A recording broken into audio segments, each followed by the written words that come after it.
ចឹងនៅក្នុងចំណុចទី1យើងមើលអំពី C++ OOP យើងរៀនលើកនេះយើងរៀនដល់ C++ ហើយតែបូកមួយនឹង OOP មួយទៀតណា OOP ហ្នឹងការសរសេរកម្មវិធីតាមបែបវត្ថុមានវត្ថុមានវត្ថុគេហៅថា Object Oriented Programming OOP ហ្នឹងពាក្យពេញរបស់វាហើយ OOP ហ្នឹង programming ដែលយើងរៀនទៅមុខទៀតគឺយើងមានទាំងអស់អត់មានថាអត់មានទេអញ្ចឹងវាគឺជាវិធីសាស្ត្រនៃការរចនាឬសរសេរកូដដែលផ្ដោតទៅលើ object ជាជាងការផ្ដោតតែលើលំដាប់លំដោយនៃអនុគម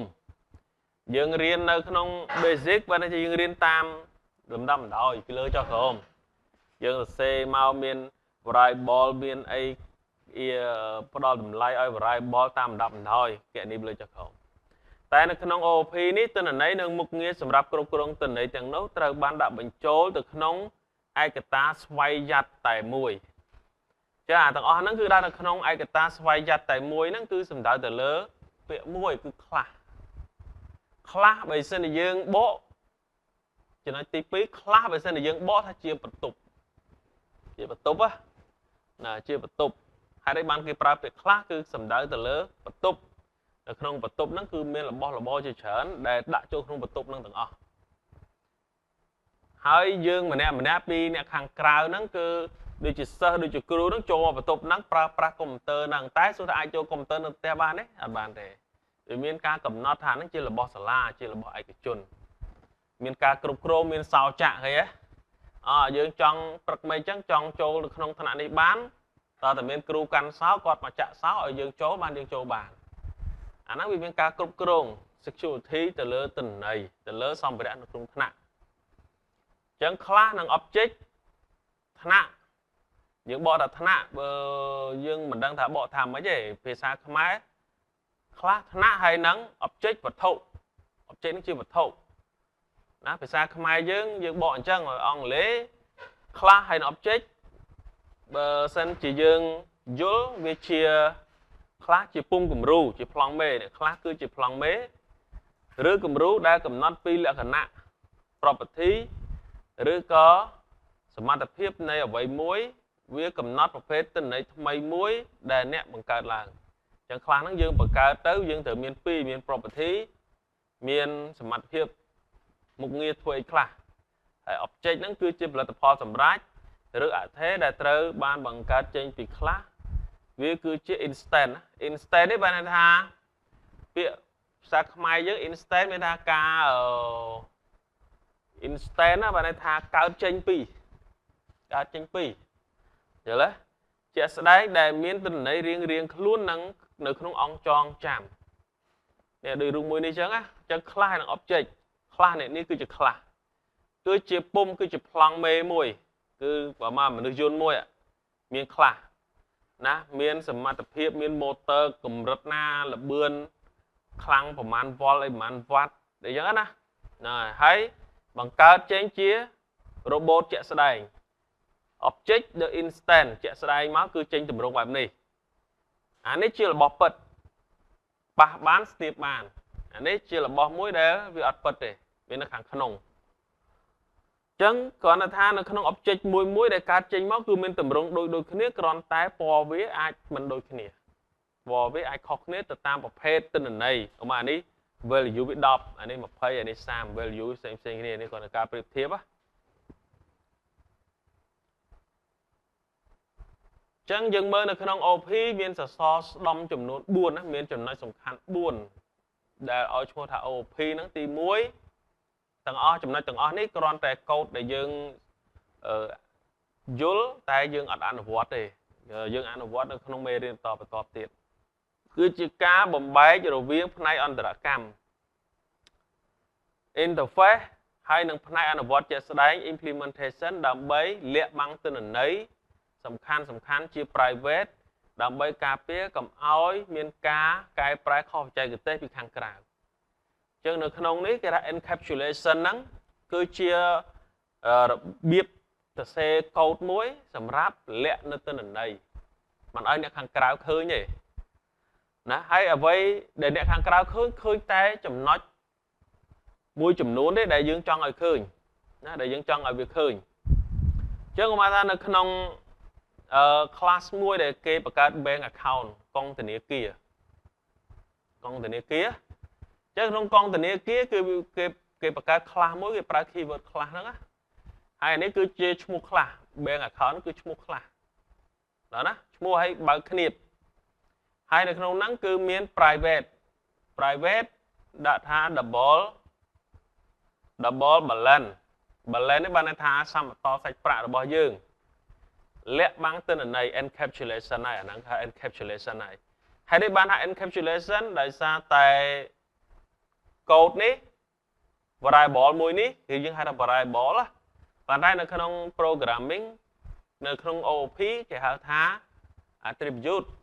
ឬក៏ property យើងយកវាជា private ចុច2តមក public void deposit double amount មាន method មួយជា public void deposit double amount ចឹងក្នុងនេះយើងកំណត់លក្ខខណ្ឌនៃការដាក់លុយមិនប្រសិនបើ amount ធំជាង0ណា balance បូកស្មើ amount គេ C នេះបានន័យថា balance ស្មើ balance បូក amount ណាប្រសិនបើ amount ធំជាង0អញ្ចឹង balance បូកស្មើ amount អញ្ចឹង double get balance ណាconstant return balance មកអនុគមសម្រាប់អានទិន្នន័យអញ្ចឹងវាអានទិន្នន័យមកណាអានទិន្នន័យហ្នឹងគឺទិន្នន័យហ្នឹងវាកំណត់ជា constant ទៀតណាទិន្នន័យដែលបោះទៅជា constant មិនអាចកែបានទេជា constant ណាយើងដឹងហើយថា constant វាជា keyword មួយកំណត់ថាទិន្នន័យហ្នឹងកែប្រែបានចឹង Active balance ត្រូវបានគេដាក់ជា private ដូច្នេះ code ខាងក្រៅมันអាចកែប្រែវាបានដោយផ្ទាល់បានទេការកែប្រែអាចធ្វើទៅបានតែទៅតាមអនុគម deposit ដែលជា public interface ចឹងកន្លែងនេះនិយាយជាពីរកន្លែងនេះគឺផ្នែកខាងក្នុងដែលអ្នកខាងក្រៅមើលអត់ឃើញទេណាយើងមើលអត់ឃើញទេប៉ុន្តែ deposit នេះគឺយើងអាចអ្នកខាងក្រៅអាចប្រើបានចូលទៅប្រើបានប៉ុន្តែវាត្រូវឆ្លងកាត់ការលក្ខខណ្ឌផ្សេងដើម្បីកំណត់ថាអាចដាក់បញ្ចូលបានអត់ហើយបើដាក់បញ្ចូលបានវា return តម្លៃហ្នឹងចូលទៅក្នុង balance ថ្មីឲ្យយើង private យើងត្រូវដឹងថា private ទិន្នន័យប្រភេទជា private មិនអាចអ្នកខាងក្រៅកែបានទេអាហ្នឹងគេហៅថា encapsulation ហើយការលាក់បាំងទិន្នន័យមួយទៀតចំណុចទី2គឺ abstraction អរូបីដែលរបស់ហ្នឹងពិតដូចជាមិនពិតគឺជាការបង្ហាញតែមុខងារដែលចាំបាច់ដល់អ្នកប្រើប្រាស់និងលាក់បាំងភាពស្មុគស្មាញនៃដំណើរការខាងក្នុងក្នុង C++ គេប្រើ abstract class នៅ keyword មួយឈ្មោះថា pure virtual function យើងយល់ពាក្យ virtual ដែលនៅក្នុងកងធនាគារយើងមាន virtual card ហ្នឹងហើយ card ហ្នឹងឈ្មោះថា card Visa card ប៉ុន្តែមិនមែនជា card ពិតប្រាកដទេ virtual card បើ virtual បានថារបស់ពិតដូចជាមិនពិតណារបស់ហ្នឹងមើលទៅដូចពិតតែពិតវាអត់មានរូបរាងខាងក្រៅពិតប្រាកដទេដោយដែលលើពាក្យ virtual machine virtual PC virtual machine បានថាម៉ាស៊ីនហ្នឹងមាន RAM មាន CPU ប៉ុន្តែមិនមែនជាម៉ាស៊ីនពិតប្រាកដទេវាជារបស់មួយដែលសព្វនិមិត្តទេជារបស់ហៅថាសព្វនិមិត្តដែលដូចជាយើងហៅថា virtual ដូចយើងពាក់អាកាមេរ៉ាស្អីទៅចូលទៅអីគេប្រាសាទអីមួយអញ្ចឹងណាយើងឃើញប្រាសាទដូចពិតទេតាមពិតមិនមែនពិតទេនៅក្នុងបន្ទប់ដេកសោះតែយើងមើលឃើញដូចទៅប្រាសាទនៅសៀមរាបអីចឹងអាហ្នឹងគេហៅថា virtual អញ្ចឹងនៅក្នុងហ្នឹងគឺគេប្រើ public virtual void draw នេះមកគឺប្រើពាក្យ virtual ណា virtual void draw យើងមើល draw បើកវងកញ្ចក់បិទវងកញ្ចក់អាហ្នឹងជាស្អីគេហើយគេហ្នឹងអាហ្នឹង method ណាគឺជា method ណាគឺជា method ហើយយើងយក method ហ្នឹងដាក់វាជា virtual function ហ្នឹងក៏ចង់និយាយថាឃើញមានតែធាតុពិតវាអត់មានទេប៉ុន្តែសួរថា cho bờ mình miên hay đám mạch đạm mà thơ ấy đã năng làm bay với chỉ khi vượt mũi tích tiên điện đằng à chong oi class sen vì chỉ là bóc hồ về mình ai nẹp xây prao bàn này ở từ đó đó ca bây giờ code cho anh cung ní cái là anh cung draw smart số mình chơi ta class ní cứ chỉ abstract class nãy cả nam nhân viện năng biết chỉ một hết abstract ấy đã mình ai bằng card object bàn để biết bằng card object ở bàn để tại đó viết con tại prap thả rút riêng thì mùi trâu tại ai cụ bàn còn tại mình prap pi rồi biết cụ này chả nó cụ này trong cụ mấy cụ ta là bó nó phải thở cụ trong cụ mua của bán cụ trong của bán cụ của bán đang được cụ vậy chả nắng tệ tung abstract mình phần nắng té dương được ăn vót nông câu được nông này gọi là chia chấm nói tôi ở vô pi so sẽ đom tẹo buôn này ổ phí ấy dương là mê lên to tiết dương năng lùm ất từ lời chấm nói mùi ấy miền lùm hai chỉ ra được phơ inheritance với là cáp tê mô rồi đó inheritance nó phải dưỡng bộ cáp tê mô rồi đó nó ngày vì mà là cáp tê mô rồi đó miền này thảo máy miền này thảo mà là mai ở miền đấy đọc hạt chẳng chạy ở con pram nè mà nè pi hạt á chẳng câu nó tụi bây giờ câu năng bạch prang rosi mấy cậu đang miền đây pi hạt à chẳng vậy chẳng á vì chỉ tròn sầm bắt rồi bỏ code để cắt miền đời xoay vào bot pi tròn sầm bắt rồi bỏ mề mình bạch code nó bật cắt luôn ấy thế cứ miền ô tô mà á nó gọi là inheritance ai nhát ở dưới bật cắt class mây nó gọi là derived class mây nó cứ derived class để dốc lẽ cái na pi class để miền srap base class vì chui ở dương ai vô code một pra làng bình bản anh ấy hay cái ta code reusability cả pra code làng bình miền này tha drop sầm bát rồi bỏ học bụng mà đái nó cứ derived class thử ban đó thử đòi dốc lẽ cái na pi class để miền srap và derived class này class code bạn này là dốc là bỏ mà chẩn nuôn property mà chẩn nuôn pi base class vô từ pra chia là bỏ luôn này chẳng là không inheritance kia xe dạng mạch public string name nè đấy chia employee class employee mùi class bộ cả lực mối để miễn mua bộ cả lực hai class over employee cho pi public employee miền này tha cái sẽ cho pi vấn đề cái class muối anh class employee anh ấy chỉ class muối chẳng pi này muối là class mấy class côn là chẳng class na để nơi khang đam kế cứ chỉ class mì class để nơi chuyên cứ chỉ class côn chẳng property mà chỉ luôn được không class mê từ bạn bỏ tới class côn tại ở pro nhà smart thế vì cứ chỉ cho pi nên là không cả đặc sẽ không class cứ mình pro nhà smart pro cho pi chẳng public double we get red nè we get red chẳng được không ní chẳng vậy tha dân miền attribute pi ạ miền thay pi ạ chẳng được không ní kia ví dụ tham mấy hourly employee t một đọ pi employee tam rồi dạ việc cần lực cho pi public hả cho pi public ạ đối cho nên hourly employee nâng miễn thêm name đời xoay reward chẳng tụi bây giờ class mối này ở miễn bậc ca string name nơi tình đi cả đó thì vậy chẳng á có string name nàyត្រូវបានប្រើប្រាស់សម្រាប់ hourly employee xoay reward tụi bây bạch bậc ca luôn đi cả đó có vì miễn automatic đây anh ấy cái hai inheritance tam rồi dạ đời name đời xoay reward bốc rùm tiếng thế vì we get red này to luôn ở bảo vệ chẳng vậy chắc á chẳng miền này tha class mới ní cứ miền đập muối vậy nè miền đập muối được mai ơi chắc á miền đây đập hạt chưa chẳng đập pe côn mau mai ơi slap tư chẳng đây đập hạt nó từ bàn mà côn hai ai đập ball we get đôi chỉ drop xong bắt để côn roll luôn này rồi đấy chẳng miền này sẽ drop máu côn nâng miền drop xong bắt luôn anh phong năng trộm sầm bắt đây chỉ là bỏ bông đái vô mập hòn chẳng hay ban cái pra bệ tha inheritance ở những máy những bộ tha cáp tê một đó hai môi tiết và dương pra bịa bạch trai cái tên nó không bị sao lễ cái hai ta code reusability miễn là code đứng từ bàn pra làm mình chẳng như ta pra nó không class này hơi ai vô một pra nó không class này tiết reusable pra mà đòn tiết nó không class gì đó thì nói tới 4 polymorphism polymorphism ពហុភាពឬភាពអាចប្រែរូប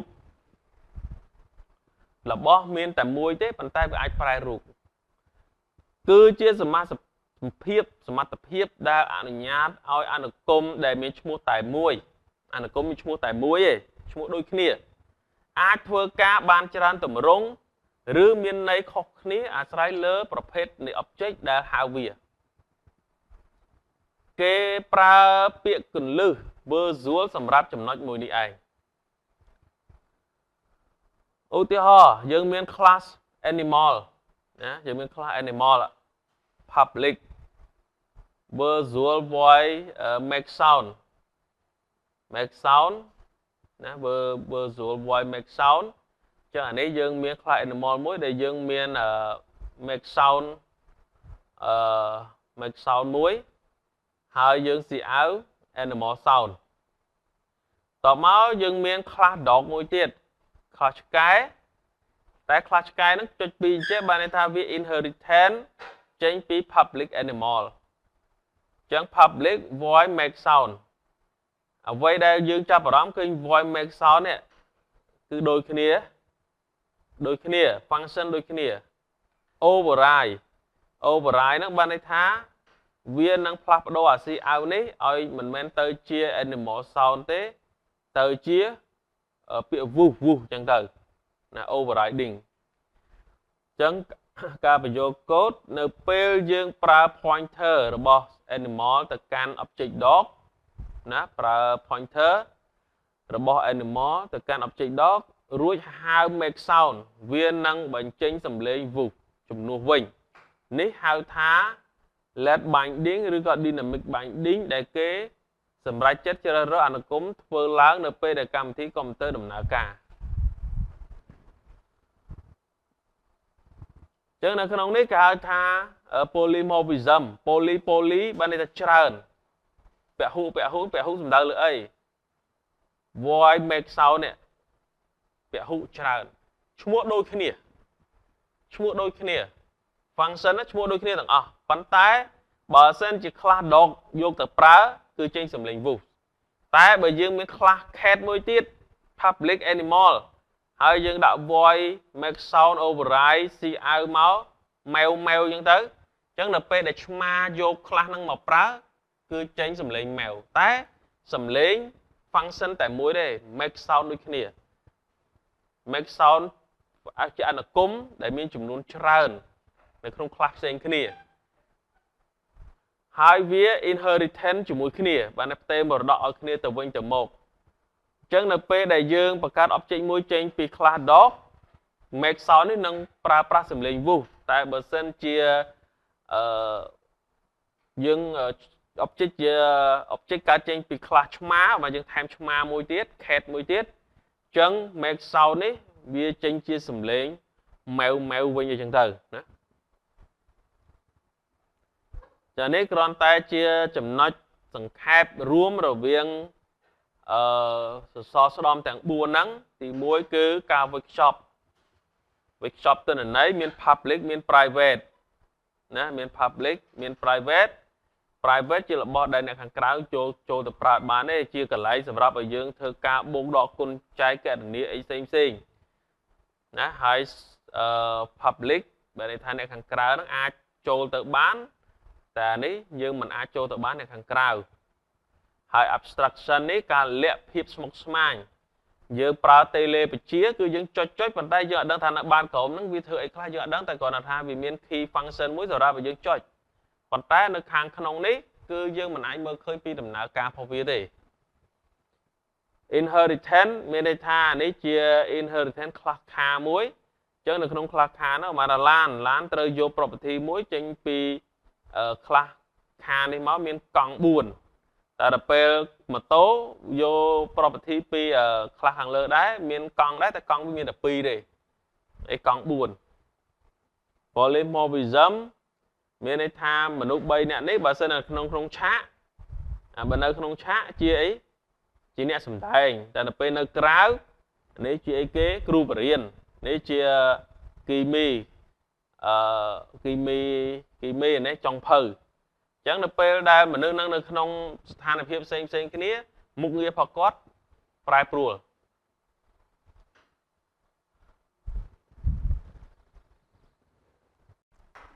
ចឹងមេរៀនទី1យើងនេះរៀងមើលទៅរៀងចឹងនិយាយថាអត់ទាន់មានអីអនុវត្តទេយើងគាត់ព្យាយាមស្ដាប់សិនអាចនឹងមានបញ្ហារឿងឆ្ងល់ច្រើនបន្តិចឬក៏មិនសូវយល់អីយើងព្យាយាមអនុវត្តនៅមេរៀនបន្ទាប់ចឹងនៅក្នុងចំណុចនេះគឺយើងហេតុអ្វីបានជាអ្នករៀន IT ហ្នឹងត្រូវសិក្សាអំពីវាហេតុអីបានត្រូវរៀនអំពី OOP ហ្នឹងណាចឹងការសិក្សាពី Object Oriented Programming ហ្នឹងជាភាសា C++ វាគឺនៅក្នុងភាសា C++ វាជាមូលដ្ឋានគ្រឹះដ៏សំខាន់សម្រាប់សិស្ស IT ព្រោះវាមិនត្រឹមតែបង្រៀនឲ្យចេះសរសេរកូដប៉ុណ្ណោះទេមិនមែនចេះសរសេរកូដទេប៉ុន្តែវាផ្ដល់នៅផ្នត់គំនិតក្នុងការដោះស្រាយបញ្ហាស្មុគស្មាញក្នុងវិស័យឧស្សាហកម្មកម្មវិធីចឹងនៅក្នុងភាសា C++ វាជាភាសាមួយដែលបើសិនជាសម្រាប់ឧស្សាហកម្មគេប្រើប្រាស់វាច្រើនណាដោយសារអីដោយសារវាជាភាសាមួយដែលវាមានលក្ខណៈមួយជិតស្និទ្ធជាមួយនឹង hardware ជាមួយនឹងគ្រឿងអេឡិចត្រូនិកខាងក្រោមនេះជាការបញ្យល់លម្អិតហេតុអ្វីបានយើងត្រូវសិក្សាពីវាណាគ្រឹះនៃភាសាដតីទី1វាជាគ្រឹះនៃភាសាដតីនិយាយទៅ C++ ហ្នឹងគឺជាដូនតារបស់ភាសាផ្សេងC Sharp ដែលយើងរៀន Java ជាកូនចៅរបស់ C++ ទេភាសានៅក្នុងពិភពលោកយើងកើតមុនគេគឺភាសា B តែគេអត់និយាយទេភាសា B ហ្នឹងបន្ទាប់មកភាសា C មកបានមានភាសា C++ ណាអញ្ចឹងនៅក្នុងថាភាសា C ខុសគ្នាមិនណាអាហ្នឹងយើងមើលទៅមេរៀនដែលយើងរៀនកាលពីឆមាសមុនណាសភៅគ្រូនឹងចេញនៅពេលឆាប់ហ្នឹងហើយមួយថ្ងៃពីរថ្ងៃទៀតចេញហើយចឹងតមក C តពីមាន C++ មកបានមានភាសាផ្សេងទៀតណានេះគឺមានភាសាផ្សេងទៀតគឺភាសា Java C Sharp Python វាជាដូនតារបស់ programming language C++ ចឹងយើងរៀនដំបូងយើងរៀនពីដូនតាតមកបានយើងចាប់ផ្ដើមរៀនពីណាកូនចៅផុសដូនតាហ្នឹងមានអីខ្លះយើងនឹងរៀននៅឆមាសក្រោយហ្នឹងហើយតែបើឆមាសនេះក៏យើងឆមាសទីចាំបើឆមាសនេះក៏យើងត្រូវរៀនដែរចឹងវាជាស្តង់ដារនៅក្នុង OP នេះវាមានការវេចខ្ចប់ការផ្ទេរមរតកនិងពហុ polymorphism ជាភាសាអង់គ្លេសតែយើងរៀនចាំអក្សរខ្មែរតិចទៅខ្មែរផងអង់គ្លេសផងទៅណាជួនកាលវាគឺជាស្តង់ដារដែលប្រើក្នុងភាសាទំនើបដូចជា Java C Sharp Python ក្នុងគម្រោងធំគេប្រើ OP ដើម្បីបែងចែកកម្មវិធីជាផ្នែកណាដើម្បីបែងចែកកម្មវិធីនោះវាជាផ្នែកអូខេ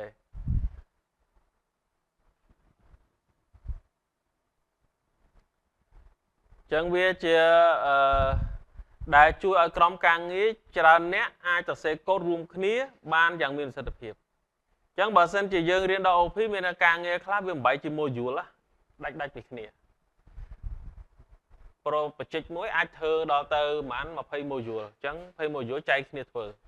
ហើយបានយក module កូដហ្នឹងមកផ្គុំចូលគ្នាដំណើរការដែលជួយឲ្យក្រុមការងារហ្នឹងគាត់អាចធ្វើបានច្រើនគ្នារួមគ្នាយ៉ាងមានប្រសិទ្ធភាពអញ្ចឹងជួនកាលពេលខ្លះយើងកុំគិតថារៀន IT បច្ចេកមួយតើធ្វើម្នាក់ឯងធ្វើគ្នាច្រើនធ្វើវាម៉េចដោយសារយើងធ្វើបច្ចេកទូចធម្មតាយើងធ្វើម្នាក់ឯងតែនៅពេលដែលបច្ចេកធំមិនមែនធ្វើម្នាក់ឯងទេវាមាន function ច្រើនចែកគ្នាម្នាក់មួយ function ធ្វើហើយបានយកវាមកច្បាច់ចូលគ្នា connect ចូលគ្នាដំណើរការ ភាពងាយស្រួលក្នុងការថែទាំនិងការយកកូដមកប្រើឡើងវិញណាវាអាចវាមានភាពងាយស្រួលតាមរយៈគោលការណ៍ black box នេះមានន័យថាបើតែប្រអប់ខ្មៅនេះវាជាបណ្ដុំកូដមួយដែលมันអាចឲ្យអ្នកណាម្នាក់ប៉ះពាល់បានដែរណាហើយនឹងមាន procedural abstraction បើន័យថាឬក៏ procedural abstraction มันថាការលាក់នៃ procedural ហ្នឹងគឺมันអាចឲ្យគេមើលឃើញទេអ្នកអាចកែសម្រួលរបៀបដែលកូដដំណើរការបាននៅខាងក្នុងបើយើងនេះដែលអាចកែបានអ្នកសេ program អ្នកខាងក្រៅប៉ះពាល់បានទេដោយមិនចាំបាច់បដូររបៀបដែលអ្នកប្រើប្រាស់វាពីខាងក្រៅឡើយមានន័យថាពេលដែលយើងធ្វើអីកែអីចឹងទៅផ្នែកខាងមុខគឺអត់ដឹងទេវាខាងមុខវានៅដដែលប៉ុន្តែយើងកែនៅខាងក្រោយនៅកែនៅផ្នែកខាងក្រោយនៃ software របស់យើងអញ្ចឹងអ្នកខាងមុខដំណើរការធម្មតាអនុញ្ញាតឲ្យ inheritance នេះការផ្ទេរមរតកនេះអនុញ្ញាតឲ្យអ្នកបង្កើតមុខងារថ្មីដោយផ្អែកទៅលើកូដចាស់ដែលមានស្រាប់បើន័យថាឪពុកម្ដាយមានកូដស្រាប់មកកញ្ចប់នៅខាងលើហើយអញ្ចឹងដល់ពេលយើងចង់បង្កើតមុខងារថ្មីឬក៏កូដថ្មីគឺយើងអត់មានតែប៉ះពាល់អាកូដចាស់នៅខាងលើនោះទេ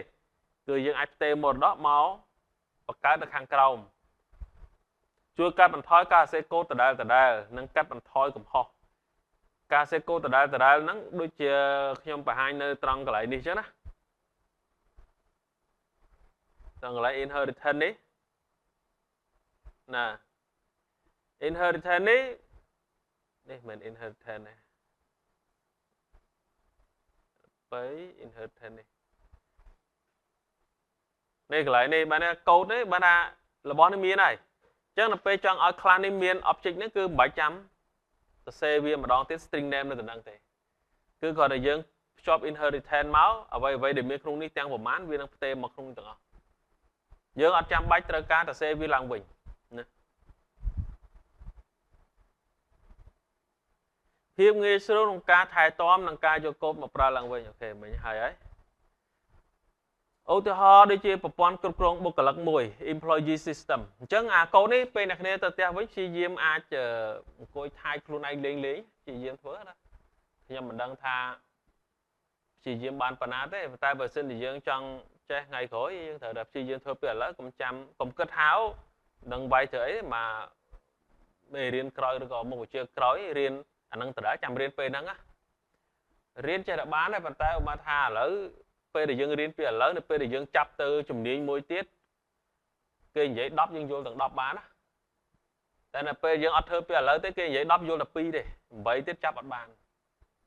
វាខុសគ្នាកន្លែងហ្នឹងឯងនៅពេលដែលយើងអត់រៀនពីឥឡូវហើយវាធ្វើឲ្យយើងមានបញ្ហានៅពេលដែលមុខវិជ្ជាក្រោយនៅពេលដែលមានរៀនកូដជ្រៅយើងអត់សូវយល់ធ្វើបានដែរតែគេធ្វើតាមមួយផ្លេតហើយយើងធ្វើមួយថ្ងៃបានហើយអញ្ចឹងឧទាហរណ៍ដូចជាកិច្ចការដែលដាក់ឲ្យធ្វើម្សិលមិញអញ្ចឹងយើងអាច check មើលខ្លួនយើងដែរអូខេអញ្ចឹងយើងចំណុចកន្លែងនេះពេលអ្នកគ្នាទៅវិញជួយសរសេរតិចទៅណា IO stream using namespace ខ្ញុំគិតអត់បាក់យល់ទេខ្ញុំបញ្យល់កន្លែងនេះយកប៊ិចយកដែលខ្មៅអីសរសេរលើសភៅ note ណាប្រយ័ត្នដល់ពេលសរសេរឲ្យសរសេរតាមឲ្យសរសេរមិនត្រូវទៀតណា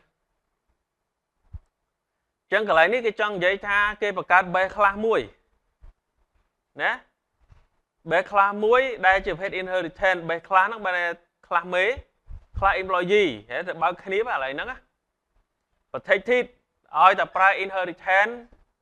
attribute ឬ string name នេះគឺជា attribute គឺត្រូវប្រកាសជា protected នេះយើងត្រូវសរសេរអញ្ចឹងណាមានអក្សរធំទេអក្សរតូចទាំងអស់ចុច2តមកយើងមាន public ចុច2 public នេះយើងមើលអាប៉ុណ្នេះអានេះគេហៅអីគេមើលប៉ុណ្នេះហៅអីគេប៉ុណ្នេះហៅអីអានេះគេហៅថា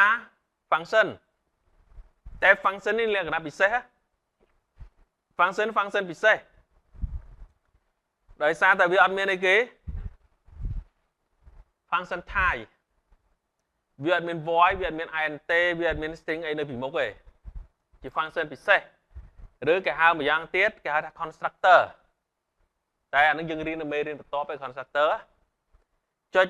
2 name nè miền function n cô ca abstract prap thaត្រូវបោះពុំតែមិនទាន់កំណត់របៀបលម្អិតដែលត្រូវបោះពុំទេ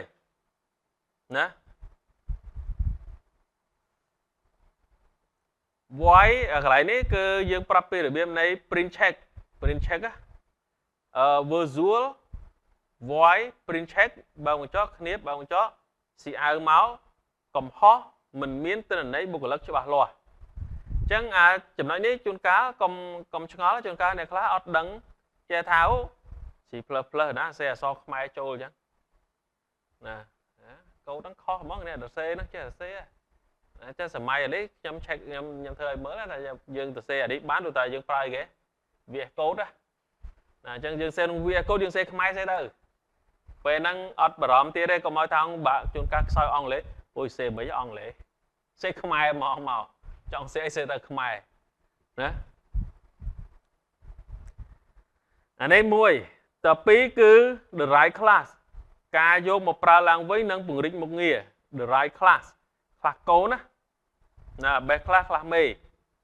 class ណា overly employee ចុច2 public employee private double ណា wage rate double over rate ប្រមាណភាគរយអញ្ចឹងណាអានេះចំនួនម៉ោងតែមានឈ្មោះទេវាឈ្មោះបុគ្គលិកទេអត់ឈ្មោះដែរទេអញ្ចឹងឈ្មោះវានៅណានៅ employee ចឹងអានេះបើសិនជាយើងមើលប៉ុណ្នេះអ្នកគ្នាចាប់អារម្មណ៍ទៅ SQL យើងគឺអីហ៎ដូចអីណាស្តៀង relationship ឯណាស្តៀង table 2ណា table 2មានតំណែងម្ដងគ្នាហើយយើងមាន public overly employee ណាឈ្មោះចេះនេះឈ្មោះអីគេទៀតដែរនេះអានេះត្រង់នេះហៅអីហើយគេហ្នឹងfunction ទៀតសំខាន់មើលកូដមួយកលៈទៅដឹងអាហ្នឹងជាអី function តែ function នេះអត់មាន function type ទេណា employee n ណាបានន័យថា n ស្មើ employee យើងសេលក្ខណៈទូទៅអានេះសេលក្ខណៈ sexy សេលក្ខណៈ sexy សេមក sexy ហ្មងគេសេកាត់ខ្លីនឹងបើកមុខកញ្ចក់ wage rate over គឺ age នេះជា parameter rate នេះជា parameter របស់ function overly employee ទី3 polymorphism ការកំណត់ន័យថ្មី overriding ឲ្យត្រូវនឹងស្ថានភាពជាក់ស្ដែងរបស់ void print check override ស៊ីអៅបងប្រាក់ឲ្យឈ្មោះចំនួនប៉ុណ្ណេះដុល្លារ wage rate គុណនឹង over ហើយ inline ចុះបន្តមកចាអានេះត្រឹមប៉ុណ្នេះមកត្រឹមនេះគេថាខ្លះនេះពីនេះមកដល់នេះណាខ្លះគឺជាបណ្ដំនៃខ្លះដែលទៅសេនៅលើ main ហើយនៅក្នុង main នេះមានប្រហែលមានតែប៉ុណ្្នឹងទេមានតែប៉ុណ្្នឹងទេអត់មានទៅសេអីច្រើនទេសេក្នុង main ទៅសេតែប៉ុណ្្នឹងទេអានេះអ្នកខាងក្រៅអញ្ចឹង employee គុណឲ្យ EMP ស្មើ new overly employee សុខាអញ្ចឹងទៅណាសុខាឈ្មោះសុខាអានេះ15ហើយ40ចានេះគេហៅថា pointer ណា employee point ទៅ check print លទ្ធផលវាចេញមកបង់ប្រាក់ឲ្យសុខាចំនួន$600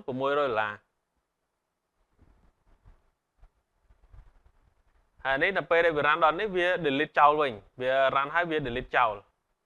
ណាវា delete ចោលវិញដើម្បីកុំឲ្យវា memory វាfull ឬក៏ stuck អញ្ចឹងនៅត្រង់កន្លែងនេះយើងបញ្ចូលកូដអាចមើលនៅត្រង់នេះណាការបញ្ចូលកូដតាមបន្ទាត់អញ្ចឹងជាយាមមើលតិចទៅខ្លះ employee គឺជាប្លង់មេបែបខ្លះដែលផ្ទុកទិន្នន័យរួមនេះបង្ហាញពីរបៀបដែល OP រៀបចំរចនាសម្ព័ន្ធទិន្នន័យជាឋានានុក្រមនៅត្រង់កន្លែងប្លង់នៅកន្លែងខ្លះ employee ខាងលើគេណា តោ protected មានន័យថាម៉េចហេតុបើយើងប្រើ protected string name ណា protected string name ប្រើ protected អនុញ្ញាតឲ្យថ្នាក់កូនអាចប្រើអត្ថេនេះបានផ្ទាល់តែលាក់បាំងពីអ្នកប្រើប្រាស់ខាងក្រៅ encapsulation កាលណាប្រើ protected មានតែខ្លះកូនទេដែលអាច access ចូលទៅបានมันអាច access ពីខាងក្រៅពីអត់ឆ្លងកាត់ខ្លះកូនទេ Virtual Void Print Check គឺជាការបង្កើតអនុគមបែប Virtual ដើម្បីអនុញ្ញាតឲ្យមាន Lab Binding ការសម្រេចចិត្តជ្រើសរើសមុខងារនៅពេលកម្មវិធីកំពុងដំណើរការ Virtual Check Void Check នេះវាជា function មួយដែលវាដំណើរការនៅពេលណាដែលខ្លះហ្នឹងត្រូវការវាប្រើដែលជាបេះដូងនៃ polymorphism ខ្លះvolley employee public employee បង្ហាញពីអីគេហ្នឹង inheritance ការផ្ទេរមរតកអញ្ចឹងអានេះជាខ្លះមេអញ្ចឹងវាផ្ទេរទៅឲ្យខ្លះកូននៅត្រង់នេះខ្លះកូនអានេះជាខ្លះកូននេះជាខ្លះមេណាដូចយើងសរសេរធ្លាប់សរសេរក្នុងអត្ថេអញ្ចឹងមកថាណា x ស្មើ100 x ស្មើ100បើយើងនិយាយធម្មតាយើងថា x ស្មើ100ហើយប៉ុន្តែបើនៅក្នុង programming មានថាតម្លៃ100ត្រូវបានបោះយកទៅរក្សាទុកនៅក្នុង x យល់ទេមិនមែនមានន័យថា x ស្មើ100ទេតែយើងនិយាយទូទៅ x ស្មើ100ហើយតែនៅក្នុង programming 100តម្លៃ100ត្រូវបានបោះយកទៅស្តុកទុកនៅក្នុង x ចាអានេះដូចគ្នាមានន័យថាអ្វីនៅក្នុងខ្លះមេត្រូវបានបោះយកទៅរក្សាទុកនៅក្នុងខ្លះកូននៅខាងឆ្វេងវាផ្ទេរពីស្ដាំទៅឆ្វេងពេលយើងសរសេរយើងត្រូវចំណាំឲ្យហ្នឹងតែអញ្ចឹងពេលយើងសេ inheritance យើងមិនដឹងសេអាណាមុតណាក្រោយទេយើងត្រូវដឹងខ្លះមេគឺជាខ្លះនៅចុងគេខ្លះមេបាទនេះ public ថ្នាក់នេះយកលក្ខណៈពី employee បានន័យថាថ្នាក់នេះយកលក្ខណៈពី employee មកប្រើដែលជួយឲ្យយើងមិនបាច់ទៅសេកូដរក្សាទុកឈ្មោះជាថ្មីម្ដងទៀតអាហ្នឹងគេហៅថា code reusability យល់ទេអញ្ចឹងមានន័យថាខ្លះមេនេះ employee នេះយើងមាន string name អញ្ចឹងនៅក្នុងកន្លែងនេះមាន string name អត់មានទេតែយើងមិនបាច់បង្កើតទៅសេឡើងវិញទេយើងគ្រាន់តែ inheritance ទៅបាន string name នឹងមាននៅក្នុងនឹងស្វ័យប្រវត្តិដែរអូខេនេះគ្រាន់តែយើងឲ្យយល់បន្តិចសិនទេតែនៅក្នុង inheritance មានមេរៀនតែមួយទេនិយាយពី inheritance sort យល់ទេ abstract និយាយពី abstract sort នេះគ្រាន់ឲ្យយល់ពីកូដតិចតួចទេហើយតនេអនុវត្តថែមទៀតអនុវត្តកូដនឹងទៅសេឡើងវិញទៅ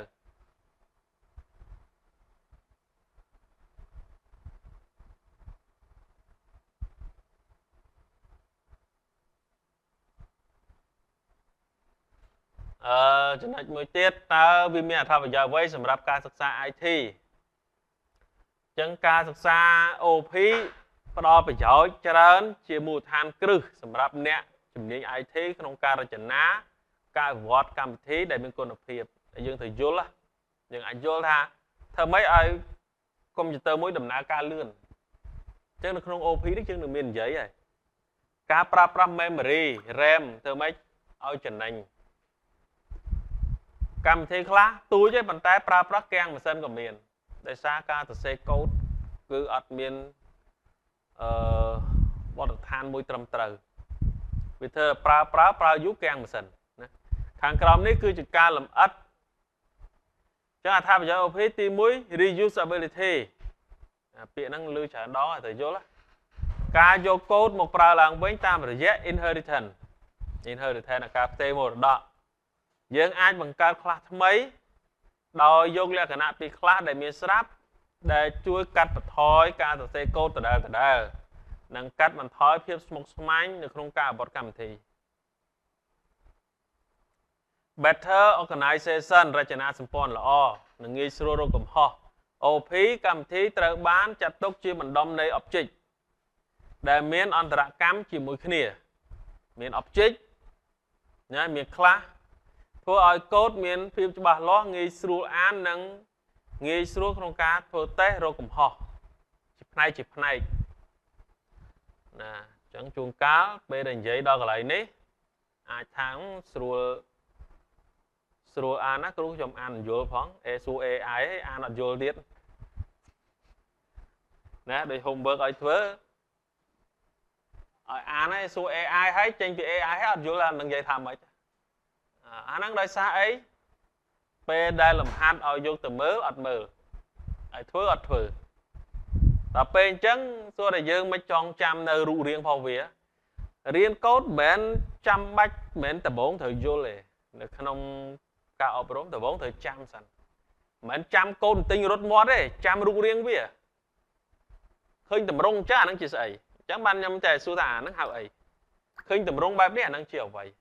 thì miên tầm rong phao vía đại dương thời trăm tầm rong á ru riêng phao vía bên trăm cốt tinh cốt trăm mà rồi bật to trăm ó đấy mến này security សុវត្ថិភាពតាមរយៈ encapsulation ណាយើងអាចទម្លាក់បាំងទិន្នន័យសំខាន់ជា private ដើម្បីការពារកុំឲ្យមានការកែប្រែដោយអចេតនាឬខុសបច្ចេកទេសពីខាងក្រៅ problem solving ការដោះស្រាយបញ្ហាគោលការណ៍ abstraction ជួយឲ្យយើងបំបែកបញ្ហាធំដែលស្មុគស្មាញឲ្យទៅជាបញ្ហាតូចហើយថា object ដោយផ្ដោតទៅលើអ្វីដែលវាត្រូវធ្វើជាជាងរបៀបដែលវាធ្វើនៅដំណាក់កាលដំបូងអញ្ចឹងយើងបង្កើតកូដមកប្រអប់នឹងមកតើយើងឲ្យវាធ្វើអីយើងសេឲ្យចំមកឲ្យវាធ្វើអីវាចេញលទ្ធផលហ្នឹងហើយអញ្ចឹងយើងមើលប្រព័ន្ធគ្រប់គ្រងយានយន្តមួយណាអញ្ចឹងទី1យើងមាន base class កាលណាមានពាក្យថា base class ហើយយើងត្រូវដឹងថាអាហ្នឹង inheritance ហើយ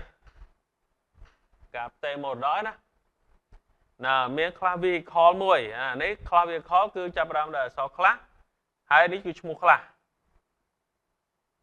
private នេះជាអីគេណាយើងរៀនទៅមុខទៀតអាហ្នឹងមកមេរៀនក៏និយាយតែពីវា access specifier អញ្ចឹងកុំឲ្យតន់ឆ្ងល់ហ្នឹងគ្រូដូចមិនសូវយល់សោះគ្រូនិយាយមកមិនសូវយល់អត់អីទេអត់យល់ទាំងអស់ត្រូវហើយណាអត់យល់ទាំងអស់ទេយល់ខ្លះព្រោះវាជា introduction ទេអត់តន់ដល់សរសេរ code មែនតើនៅក្នុងមេរៀនតាមផ្នែកមួយ inheritance គឺយើងមានមួយមេរៀន encapsulation គឺមានមួយមេរៀនគ្រាន់តែនេះមួយគឺមានមួយមេរៀនប្រភេទត្រូវនិយាយ encapsulation ការពារទិន្នន័យណា string brand ណា string brand ហើយយើងមាន public void មួយគេថា void set brand string b brand ស្មើ b បានតម្លៃ b បោះទៅឲ្យ brand ចាអានេះជាអនុគមមួយដើម្បីយកតម្លៃពីខាងក្រៅមកខាងក្រៅអាច access បានហើយបានខាងក្រៅអាច access បានដោយសារ void នេះយើងប្រើប្រាស់ជា public ជាសាធារណៈជា void ចង់និយាយចេះបើសិនយើងនិយាយងាយស្ដាប់ចង់និយាយថាចេះអូម៉ាយើងចង់ទៅជួបថ្នាក់ដឹកនាំណាមួយយើងជាមនុស្សធម្មតាពីខាងក្រៅទៅជួបថ្នាក់ដឹកនាំនឹងបានភ្លាមហ៎ត្រូវឆ្លងកាត់អីណាត្រូវឆ្លងកាត់ជួនកាលខុទ្ទកាលអីអញ្ចឹងហ៎ឬក៏លេខាទៅហ៎ហ្នឹងហើយអាលេខាហ្នឹងគឺជាមនុស្ស public យល់ទេអញ្ចឹងមានន័យថាយើងចង់ទៅជួបនេះយើងចង់ access ទៅកាន់string brand នេះបានលុះត្រាតែយើងខាងក្រៅទៅជួប set brand នេះសិនដែលជាលេខាថាអនុញ្ញាតឲ្យទៅជួបបានអត់ពិនិត្យមើលឯកសារសិនមើលឯកសារដែលលិខិតស្នើសុំនឹងត្រឹមត្រូវអត់សរសេរអក្សរខុសអត់ណាឈ្មោះប្រធាននាយកដ្ឋានឬក៏ឈ្មោះឯកឧត្តមនឹងសរសេរត្រូវអត់យល់ទេតោះនេះយើងទៅជួបអ្នកណាម្នាក់ធំនៅក្រសួងក៏ដោយឬនៅសាលាខេត្តយើងក៏ដោយគឺត្រូវតែមានលិខិតយកឲ្យលេខាពិនិត្យសិនទៅអាហ្នឹងគេហៅថា public លេខាយើងចង់ជួបពេលណាក៏បានដែរកន្លែងលេខាយើងទៅជួបបានអ្នករដ្ឋបាលយើងនិយាយថាមួយទេអ្នករដ្ឋបាលអញ្ចឹងណាយើងទៅជួបអ្នករដ្ឋបាលអ្នកពីខាងក្រៅទៅជួបរដ្ឋបាលបានគ្រប់គ្នាព្រោះរដ្ឋបាលមានតួនាទីសាធារណៈជួបអតិថិជនពីខាងក្រៅមកជួបរដ្ឋបាលហ្នឹងហើយរដ្ឋបាលចាត់ចែងថាឯកសារត្រឹមត្រូវអត់អាចយកទៅជួបមេអត់ឬអាច ឲ្យទៅជួបមេបានអត់គឺរដ្ឋបាលជាអ្នកពិនិត្យមើលអាហ្នឹងហើយគេហៅថា encapsulation ណាបានន័យថាទិន្នន័យត្រូវបានចូលទៅក្នុង voice set brand សិនបាន brand នេះពិនិត្យមើលទិន្នន័យហើយបានបោះទៅឲ្យbrand នៅក្នុង class vehicle ណា inheritance ការយកកូដមកប្រើឡើងវិញ reusability អញ្ចឹងខ្លះខា private យើងដាក់ int speed យើងដាក់ខ្លះខាមួយហើយយើង inherit ចេញអំពី public vehicle ណាយើងត្រូវចេះអានអាហ្នឹងឲ្យច្បាស់នៅពេលដែលយើងយល់មកបន្ទាត់បានយើងទោះបីជាយើង search AI ក៏យើង AI និយាយមកយើងយល់ដែរតែតែយើងអត់យល់អាហ្នឹងហើយយើងសួរ AI មកឲ្យយើងហើយយើងមិនយល់បើយើងមិនដឹងថាអាមកបន្ទាត់ស្អីផងហ្នឹងអញ្ចឹងហើយបានខ្ញុំឲ្យទៅ homework ហើយខ្ញុំឲ្យ reflection បញ្យល់មកបន្ទាត់ហ្នឹងជាអ្វីក្នុងសម័យ AI ហើយទាំងគ្រូទាំងសិស្សប្រើ AI បានប៉ុន្តែត្រូវចេះ reflection សួរខ្លួនឯងយល់អត់តោះណាហើយកុំគិតថាអត់យល់អត់ទៅមានអីទេតែពេលខ្ញុំធ្វើការងារខ្ញុំសួរ AI ចេញមកឲ្យខ្ញុំទាំងអស់អូមិនស្រួលទេណាកំឡុងតែពេលធ្វើបានដឹងថាធ្វើអត់ចេញធ្វើពេលហ្នឹងគឺធ្វើលេងកើតហើយអញ្ចឹងត្រូវឲ្យយល់មកបន្ទាន់ជាអីណាត្រូវឲ្យយល់ private int speed public voice នេះជាអីគេគឺជាអ្នកត្រួតពិនិត្យទិន្នន័យពីខាងក្រៅចូលមកអនុគម set speed ហ្នឹងសិន speed ហ្នឹងហើយបានបោះទៅឲ្យ speed នៅក្នុង public class វាអត់ direct ពី main ចូលទៅ speed ផ្ទាល់ទេ main ចូលទៅ speed ផ្ទាល់ទេគឺចូលទៅក្នុងណា set speed សិន set speed ពិនិត្យទិន្នន័យតិចទៀតយើងរៀនទៅមុខទៀតនៅក្នុងនេះគឺយើងសេលក្ខខណ្ឌតើតម្លៃលេខហ្នឹងត្រឹមត្រូវនឹងអាចបោះទៅឲ្យនៅក្នុង speed នេះបានអត់មកថា speed នេះទទួលតែលេខគត់ដែលមានចន្លោះពី0ទៅ100អូមកខាងក្រៅបោះចូល200វាត្រូវត្រួតពិនិត្យ200ហ្នឹងអត់ត្រូវទេខុស rank ដែលវាអាចទទួលយកបានអញ្ចឹងវា reject ចោលយល់ទេវា reject ចោលវាត្រួតពិនិត្យសិនថាត្រឹមត្រូវអត់ដូចយើងវាយ password យើងវាយ password ក្នុង Facebook ក្នុងអីវាយ password ទៅ password វាចូលទៅក្នុងកន្លែងអ្នកត្រួតពិនិត្យសិនវាផ្ទៀងផ្ទាត់ password ហ្នឹងត្រូវជាមួយនឹង password ដែលយើងបានបង្កើតពីមុនអត់ត្រឹមត្រូវអត់ត្រឹមត្រូវបានវា access ទៅកាន់ class មួយទៀតដើម្បី request នៅ interface ហ្នឹងចេញមកឲ្យយើងបើកឃើញអញ្ចឹងឥឡូវនេះវាសុទ្ធតែនៅក្នុង OP គឺជាចំណុចសំខាន់នៅក្នុងការធ្វើ software ដើម្បីឲ្យមានសុវត្ថិភាព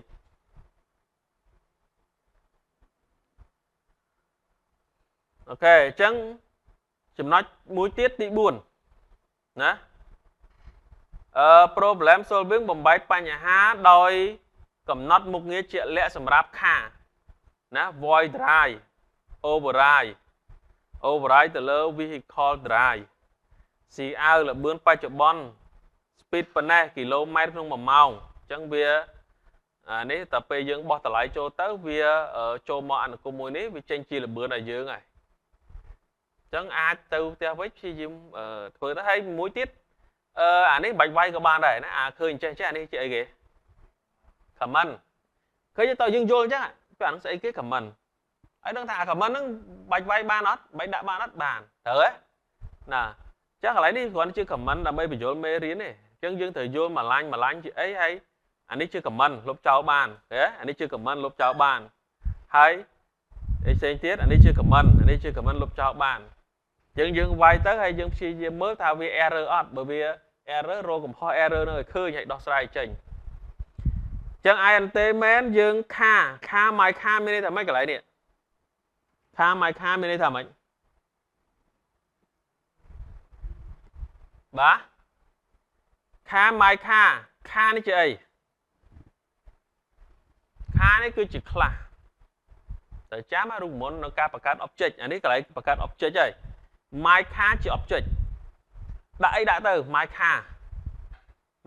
ដាក់អីដាក់ទៅតែអាខានេះក៏អាចសរសេរខុសបានទេ C ធំគឺ C ធំ C តូចគឺ C តូចនេះ class របស់ខាឃើញទេនេះ class ខានេះ class ខាទេ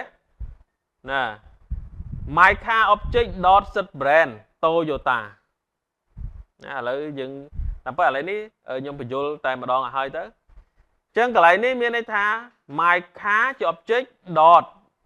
set brand Toyota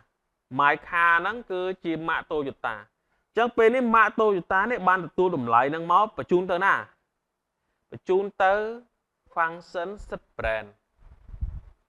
ban cho tùm lấy dân chân không sập hớ xông dụng bấy chứ bấy cục viên vốn máu vì na tới na dân vô nó ban dân chưa phải riêng á anh men coi mớ này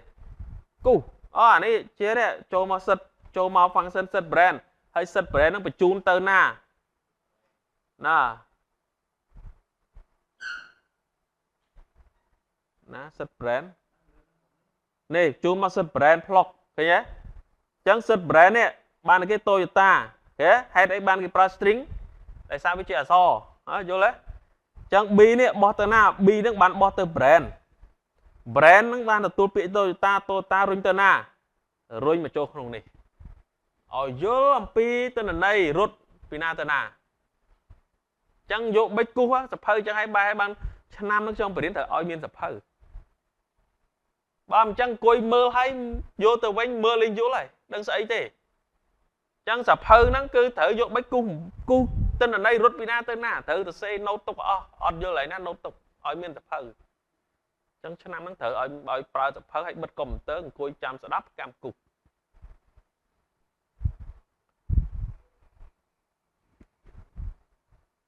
chẳng dân thì nói tiết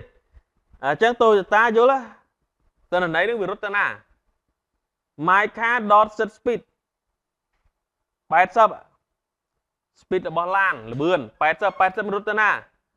80ហ្នឹងវានឹងរត់ទៅ set speed function តើ set speed function យើងនៅណា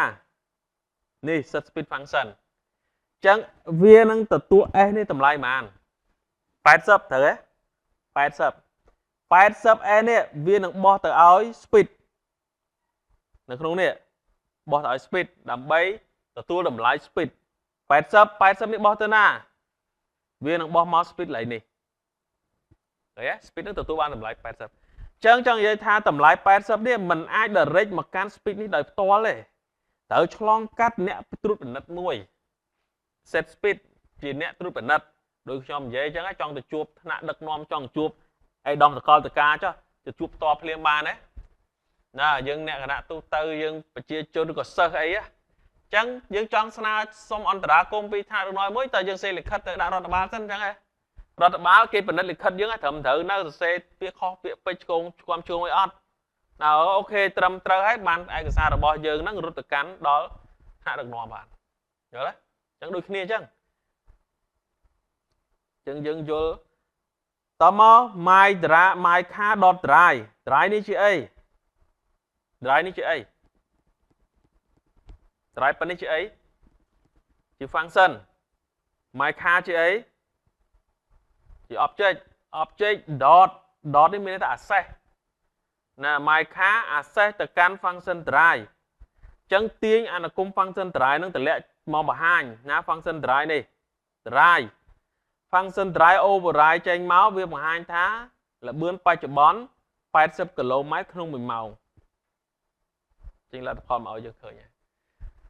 ចឹងនៅក្នុង VS Code អ្នកគ្នាអាចសរសេរជាអក្សរ Unicode បានណា Unicode បានតែព្យាយាមសរសេរទៅកុំ copy paste ណាកុំ copy paste ឲ្យ run ត្រូវហើយចាត់ទុកឲ្យយើងចេះអត់ទេសរសេរដោយខ្លួនឯងព្យាយាមសរសេរចឹងត្រង់កន្លែងកូដបញ្យលនេះខ្ញុំមិនបាច់បញ្យលទេព្រោះខ្ញុំបញ្យលកូដឲ្យហើយមិនបាច់អានម្ដងទៀតទេអ្នកសម្រាប់អ្នកគ្នាយកទៅចាំអានអីថែមទៀតខ្លួនឯងណា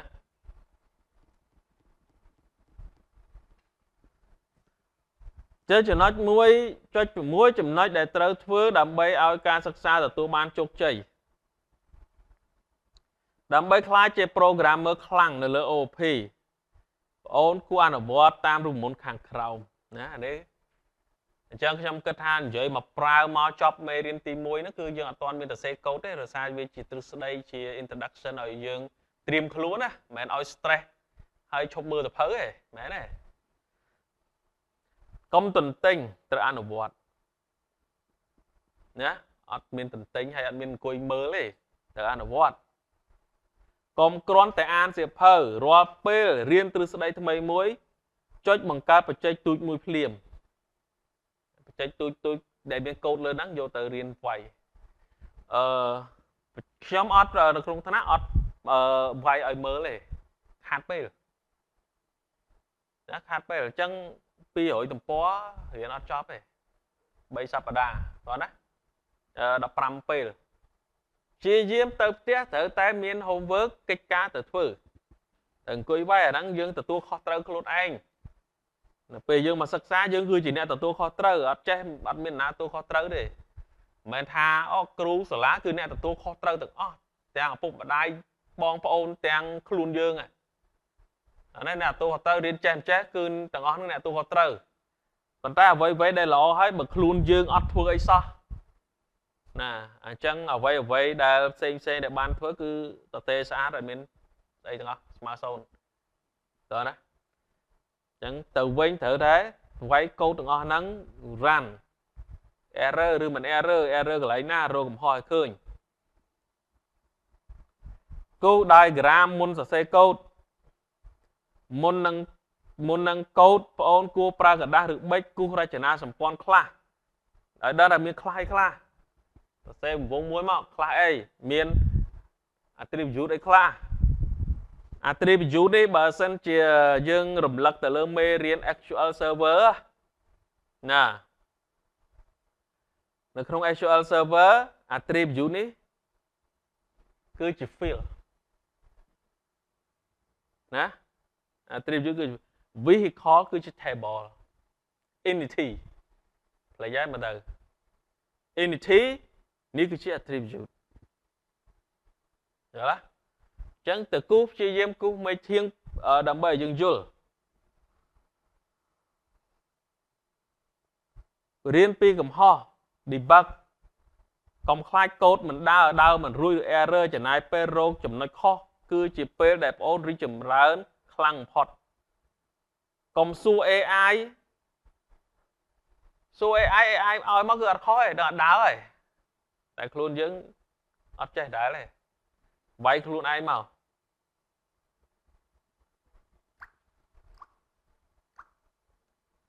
អានកូដរបស់អ្នកដទៃនៅក្នុង GitHub ណា GitHub តែគាត់ថាបើសិនតែភ្លាមឥឡូវនេះខ្ញុំគិតថាអ្នកគ្នាចូលទៅអាន GitHub ក៏អានអត់យល់ដែរបាច់ធន់ទេតើណា GitHub នេះកូដអ្នកដទៃដែលមានក្នុង GitHub អ្នកគ្នាតនេ search វាយ GitHub ក្នុង Google មុនខ្ញុំក៏បានខ្ញុំគង់បង្ហាញទេឲ្យចេះប្រើ GitHub មិនរៀនកូដ GitHub វាជា forum មួយអញ្ចឹងណាអ្នកសេ IT អញ្ចឹងកូដអីគេឆ្ងល់គេសួរអីមួយគឺឲ្យគេសួរនៅក្នុង GitHub ហើយមានអ្នកក្នុងហ្នឹងអ្នកសេ program ដូចគ្នាជួយឆ្លើយដូច forum អញ្ចឹងហើយយើងអាចចូលទៅយើងរៀនពីគេយើងមិនបាច់ចាំសួរគេទេណាមើលតែគេសួរហើយគេឆ្លើយហ្នឹងយើងចេះយកតាណាអស់ទេដំបងក៏មិនតាន់អីទៅសេសំណួរអីសួរគេណាអញ្ចឹងយើង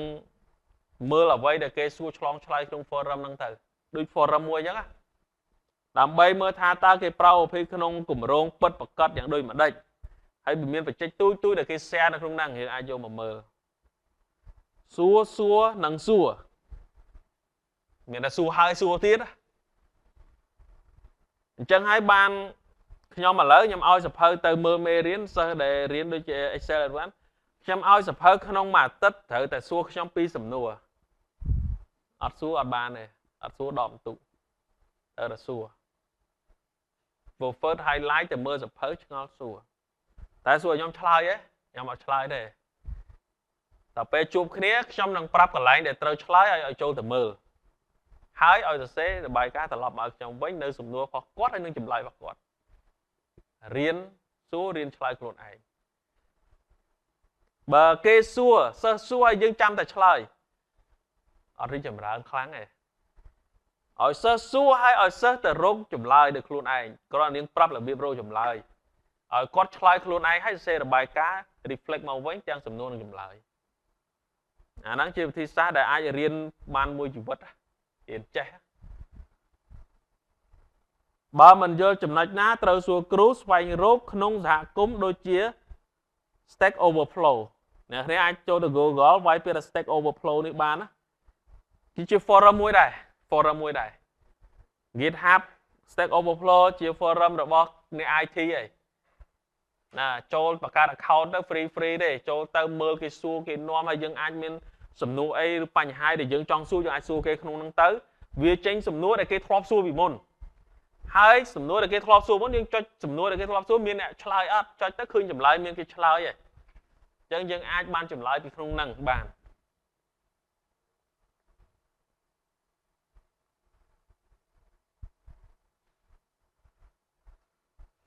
អូខេនេះគ្រាន់តែជាសង្ខេបខ្លីទេ11ចំណុចដើម្បីការសិក្សាទៅបានជោគជ័យក្នុង OP ណាចាំយើងមើលទាំងអស់ហ្នឹង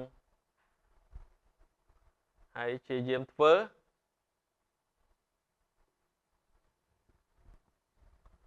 តោះអញ្ចឹងចំណុច 1.7 នេះនិយាយបានច្រើនដែរប៉ុន្តែដូចជាសង្ខេបឡើងវិញអញ្ចឹងអញ្ចឹងឲ្យយល់ពី class ហើយនឹង object មុននឹងមើលកូដសូមបងប្អូនសម័យថាអញ្ចេះណា class ដូចជាប្លង់មេគំនូរព្រៀងនៃឡានប្រាប់ថាឡានត្រូវមានពណ៌និងល្បឿនអាកាសធាតុល្បឿន object គឺជាឡានពិតប្រាកដដែលផលិតចេញពីប្លង់មេឡានពណ៌ក្រហមឡានពណ៌ខ្មៅអីចឹងទៅអញ្ចឹងក្នុងនេះមាននេះជា class ជាប្លង់មេណាជាប្លង់មេហើយវាផលិតចេញមកឡានហើយឡាននេះគឺជា object ហើយ object មួយគឺបានថាប្លង់មេនេះវាដឹងថានៅក្នុងហ្នឹងគឺត្រូវតែមានពណ៌មាន model មានល្បឿនណាអូខេ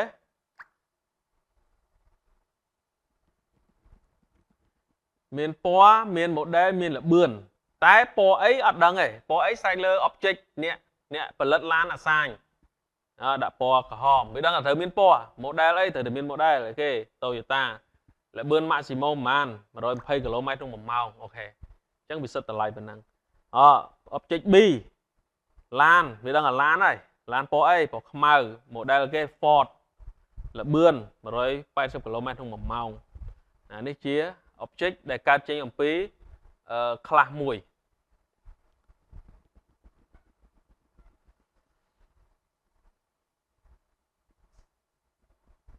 តិចទៀតយើងនឹងយល់ថាហេតុអីបានត្រូវមានបែកចេញជា class បែកចេញជា object ដាច់ពីគ្នាមិនកំដាក់ចូលគ្នាណាដោយយើងរៀនធ្លាប់ basic វាមានបញ្ហាទាក់ទងទៅនឹងការប្រើប្រាស់ memory អង្គចងចាំអញ្ចឹងកូដកន្លែងនេះជាយាមទៅផ្ទះវិញអនុវត្តអញ្ចឹងខ្ញុំក៏បញ្យល់ថាទីមួយយើងបង្កើត class ខាមក public ណាប្លង់មេនេះបង្កើតប្លង់មេមកលក្ខណៈសម្បត្តិនិងទិន្នន័យ attribute គេហៅ attribute នៅក្នុង class ហៅថា attribute តែបើនៅក្នុង basic ដែលយើងធ្លាប់រៀនហ្នឹងវាជា variable អថេ variable string គេហ៎ brand string ជាអី string ជាអីដែលយើងរៀនគេហៅថា data type brand variable name យល់ទេ variable name data type ហើយនៅក្នុង basic យើងហៅថាការប្រកាស variable តែនៅក្នុង class គេមិនមែនហៅថា variable ទេគេហៅថា attribute អញ្ចឹងកុំឲ្យគិតថាពីរនេះវាខុសគ្នាវាគ្រាន់តែខុសគ្នាទីតាំងទេណាឈ្មោះវារបៀបបង្កើតវានឹងសរសេរដូចគ្នាគ្រាន់តែពេលដែលនៅក្នុង class គេហៅថា attribute ពេលដែលនៅក្នុងក្រៅ class នៅក្នុង main គេហៅថា variable អញ្ចឹងមាន string អីទៀត string color int year void dry នេះជាការបើកបរ function បើកបរស៊ីអាវ brand Toyota កំពុងបើកបរវឺតគេសរសេរមកអញ្ចឹងណាអញ្ចឹងគេយកអា brand នេះ Toyota វានឹងបោះចូលមក Toyota កំពុងបើកបរវឺតអញ្ចឹងយើងចូលទៅមើល main អញ្ចឹងគេបង្កើត object ទី1ណាបង្កើត object ទី1បង្កើតម៉េចខា object 1ខាជាអីខ Khá này chơi đi khá. Rồi, khá chứ class. Khá object 1 chứ ấy. Khá object 1 chứ ấy. Object. Object 1 dot brand. Object 1 accessទៅកាន់ attribute brand ហើយទទួលតម្លៃ Toyota ចូលមកកាន់ brand ឃើញទេអញ្ចឹង brand នឹងបោះទៅណាបោះចូលមកនេះ plug ហើយអញ្ចឹងសួរថាគ្រូមិនក៏វាអត់ចូលទៅអាកន្លែងដូចមុនឲ្យមានរដ្ឋបាលឲ្យត្រួតពិនិត្យសិនដោយសារតែខ្លះខាងនេះយើងដាក់ជា public ណាក៏ចូលទៅបានដែរចូលទៅជួបផ្ទាល់បានបាច់ចាំឆ្លងកាត់លេខាយល់ទេតមកពណ៌សអាសេសទៅកាន់ណាអាសេសទៅកាន់ color បោះចូលទៅកាន់ color plug 2024 year បោះចូលទៅកាន់ year 2024 plug ណា object 2បង្កើតដូចគ្នា class object 2 access ទៅកាន់ brand access ទៅកាន់ color access ទៅកាន់ year បោះចូលទៅក្នុងដូចគ្នាតមកបង្ហាញលទ្ធផល C អាវឡានទី1គឺម៉ាកអីគេខាង object 1 .brand Toyota ខាង object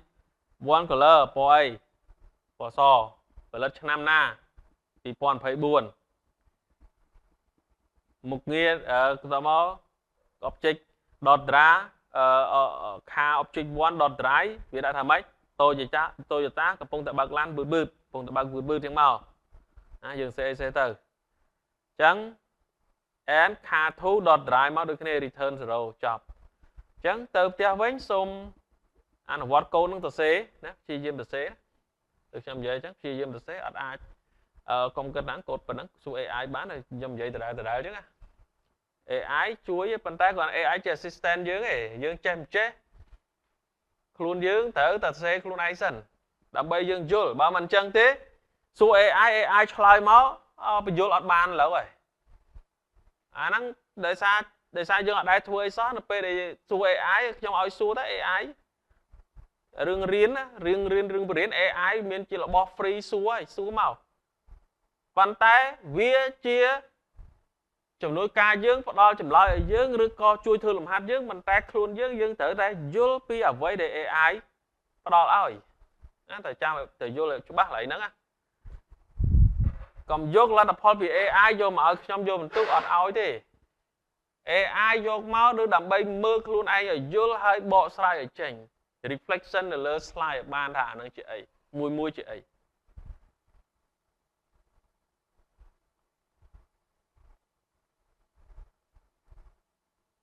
ចានេះសូមបញ្យល់មើលការបញ្យល់ហ្នឹងណាខ្ញុំបានបញ្យល់ហើយអាចមើលថែមទៀតខ្លួនឯងអញ្ចឹងសង្ខេបមេរៀនមកវិញណា OP គឺជាវិធីសាស្ត្ររចនានិងសរសេរកូដដែលផ្ដោតទៅលើ object ជាងផ្ដោតទៅលើតែលំដាប់លំដោយនៃអនុគម function ភាសា C++ ត្រូវបានប្រើបង្កើតឡើងដោយលោកច័ន្ទស្រោស្រពនៅមន្ទីរពិសោធន៍ Bell នៅទសវត្សរ៍ឆ្នាំ1980ដោយបន្ថែមសមត្ថភាពខ្លះទៅជាភាសាទៅលើភាសា C ដំបូង C ដល់ពេលគាត់បន្ថែម OP ទៅលើ C វាទៅជា C++ក្នុងភាសា C អត់មាន OP ទេអញ្ចឹងនៅពេលដែលគេចង់យកវាទៅធ្វើ program ដែលពាក់ព័ន្ធនឹង security ធ្វើអត់បានទេត្រូវបន្ថែម OP ដើម្បីឲ្យភាសាមួយហ្នឹងមានសមត្ថភាពពេញលេញនៅក្នុងការបង្កើតនៅលក្ខណៈ security នៅលើការគ្រប់គ្រងទិន្នន័យខ្លះគឺជាប្លង់មេដូចបានរៀបរាប់អញ្ចឹងដែលមាន property មាន capacity នៃអ្វីមួយវាមិនទាន់ប្រើប្រាស់អង្គចងចាំ memory ឡើយទេអូខេកន្លែងនេះបានខ្ញុំសួរថាចុះហេតុចាំមាន class ទៅអីមិនក៏មិនបង្កើតនៅក្នុង class ក្នុង main តែម្ដងទៅធ្វើបែបហ្នឹងដើម្បី save memory ព្រោះថានៅពេលដែលយើងបង្កើត class មួយនេះកន្លែងនេះនៅពេលដែលយើងបង្កើត class នេះមួយគឺអត់ទាន់ C memory ទេអត់ទាន់ប្រើប្រាស់ memory RAM នៅឡើយទេលុះត្រាដល់ពេលដែលយើងបង្កើត object តែបើសិនជា data type variable declaration នេះយើងបង្កើតនៅក្នុង main វា automatic នឹងប្រើប្រាស់ memory ភ្លាមកន្លែងហ្នឹងណាហេតុអីត្រូវមានខ្លះព្រោះខ្លះវាអត់ប្រើប្រាស់ memory ដូចនៅក្នុង main function ទេ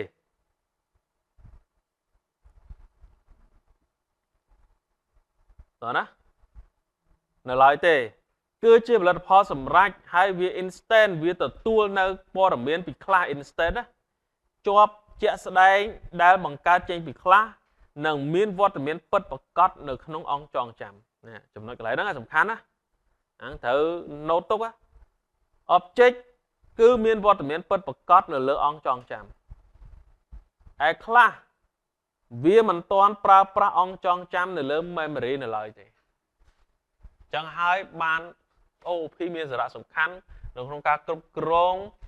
អង្គចងចាំរបស់ម៉ាស៊ីនហើយសសរស្តម្ភទាំង4របស់ OOP មានប៉ុណ្ណឹង encapsulation អាចយល់ abstract inheritance polymorphism បាទហើយបានយើងត្រូវសិក្សា OOP ជាភាសាគ្រឹះនៃភាសាទំនើបវាជាដូនតារបស់ភាសា Java C Sharp Python អីផ្សេងៗហើយកុំគិតថា C++ ជាភាសាមួយដែលត្រូវចូលសារមន្ទីរគេលេងប្រើអត់ទេណា C++ នៅប្រើរាល់ថ្ងៃនៅក្នុងផ្នែកឧស្សាហកម្មភាពងាយស្រួលជួយឲ្យកូដងាយស្រួលការថែទាំ maintenance វាមាន block code វាមួយខ្លះផ្សេងគ្នាអញ្ចឹងយើងងាយស្រួលក្នុងការប្រើប្រាស់ឡើងវិញចំណេញពេលវេលាក្នុងការអភិវឌ្ឍរចនាសម្ព័ន្ធល្អកម្មវិធីត្រូវបានបែងចែកជាផ្នែកជា module ច្បាស់លាស់ងាយស្រួលក្នុងការងារជាក្រុមអញ្ចឹងនៅពេលដែលកូដយើងរៀបចំជា class ផ្សេងប្រហែលមាន20 class អញ្ចឹង class យើងចែកគ្នាធ្វើណា class យើងចែកគ្នាធ្វើមួយទៅណាហើយយកមកគុំចូលគ្នាមកដំណើរការជា program មួយពេញលេញអញ្ចឹងសំណួរចម្លើយនេះសូមយកទៅមើលនៅផ្ទះខ្លួនឯងមើលសំណួរមិនមែនអង្គុយទិញចម្លើយសូមបញ្ជាក់កុំព្យាយាមមើលអានសំណួរហើយអង្គុយទិញចម្លើយអត់ទេអានចម្លើយហ្នឹងហើយយល់ចម្លើយហ្នឹងអត់យល់ទេយល់ចម្លើយហ្នឹងឆ្លើយទៅយល់អត់ទិញចម្លើយទេបញ្ជាក់ឲ្យណាអានសំណួរមើលចម្លើយឲ្យយល់មើលអានសំណួរខ្ញុំដាក់ចម្លើយឲ្យកុំឲ្យអ្នកគ្នាពិបាកទៅសួរ AI ខ្ញុំជឿថាខ្ញុំមិនដាក់ចម្លើយក៏អ្នកគ្នាទៅសួរ AI បានចម្លើយដែរតែយល់អត់អ្វីដែលចំណុចសំខាន់ណាអញ្ចឹងសំណួរចម្លើយដាក់ឲ្យស្រេចហើយតែសំខាន់យល់ចម្លើយហ្នឹងឬអត់អានមេរៀនហើយហើយនៅក្នុងគួយស្រឹមអីនេះសុទ្ធតែមាន key answer អីហើយស្រេចហើយគាត់ថាអូមកគេជ្រើសរើសគេពាក្យពេញ OP ត្រូវអត់អូខេត្រឹមត្រូវហើយក្នុងមេរៀននិយាយចឹងប្លង់មេណាតើអ្វីដែលត្រូវបានគេចាត់ទុកជាប្លង់មេគឺអីគេមួយណា Yeah good គឺខ្លះតើដំណើរការនៃការបង្កើត object ចេញពីខ្លះគេហៅថាអ្វីគេហៅថាអី A B C D មួយណាហ្នឹងគេហៅថាណាកើត object ចេញពីខ្លះគេហៅថា instantiation instant តើសសរស្តម្ភមួយណាដែលផ្ដោតទៅលើការលាក់បាំងព័ត៌មាន data hiding យើងឆ្លើយខ្លួនឯងសិនណាយើងគូសលេងក្នុងសភៅគូសលេងខ្លួនឯងសិនទៅចឹងដឹងកំណត់យើងមិនហើយយើងចាំយើងមកមើល key answer នៅក្រោមមកតើអ្វីដែលយើងឆ្លើយនឹងត្រូវអត់យើងត្រូវប៉ុណ្ណាយើងយល់ប៉ុណ្ណឹងយល់ទេហើយអ្វីដែលយើងខុសយើងត្រូវ review ទៅលើមេរៀនយើងឡើងវិញហេតុអីបានមុននឹងយើងឆ្លើយខុសហេតុអីបានចម្លើយនឹងត្រឹមត្រូវទៅ review មេរៀនខាងលើឡើងវិញណាហើយយើងធ្វើម៉េចឲ្យយល់អ្វីដែលយើងបានធ្វើខុសហ្នឹងហើយយើងចងចាំវាទៅអាហ្នឹងពេលហ្នឹងយើងការចងចាំយើងគឺល្អហើយយល់បានន័យថាអ្វីដែលយើងឆ្លើយត្រូវ ត្រូវចេញពីការដែលយើងយល់ច្បាស់លាស់មិនមែនពីការអង្គុយទិញសំណួរឲ្យចម្លើយណា